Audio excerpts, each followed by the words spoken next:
তুমি কখন হাঁটতে শুরু করো জানো? যখন তোমার সমস্যাগুলোকে তোমার থেকে অনেক বড় ভাবতে শুরু করো।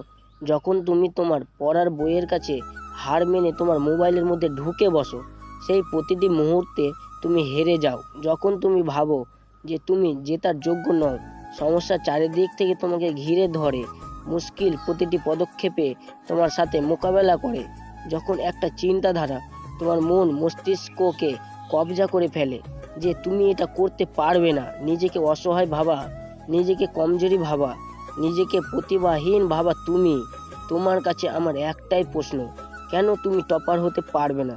কেন তুমি পড়াশোনাতে সবার থেকে ভালো হতে পারবে না? যারা এখন পড়াশোনাতে খুব ভালো করছে তাদের মধ্যে আর তোমার মধ্যে কিসের পার্থক্য জানো? দায়িত্বের পার্থক্য, লজ্জার পার্থক্য, জেদ আর প্রতিজ্ঞার পার্থক্য। দায়িত্ব চাই যে আমি আমার পরিবারকে ভালো দিন দেখাবো। লজ্জা চাই চোখে যে আমার পিতাকে রোদে জলে যেন এতটা পরিশ্রম না করতে হয়। জেদ চাই রক্তে যে যাই হয়ে যাক আমাকে সফল হতেই হবে। আর প্রতিজ্ঞা চাই যে বারবার পড়ে যাওয়ার সত্ত্বেও আবারও আমি উঠে দাঁড়াবো। পড়াশোনা কারোরই ভালো লাগে না, সবারই বোরিং লাগে। সবাই চায় যে আমি আনন্দ করি, তবে যে নিজের কাঁধে পরিবারের দায়িত্ব নেই, যার চোখে তার পিতার পরিশ্রম কাঁটার মতো ফুটতে থাকে, যার বুকে বড় হবার স্বপ্ন 24 ঘন্টা ডঙ্কা বাজাতে থাকে, সে পড়তে থাকে যতই যাই হয়ে যাক। পরিস্থিতিকে কাবু করে এদিক ওদিকের ফালতু বিষয়কে ইগনোর করে সে পড়তে থাকে।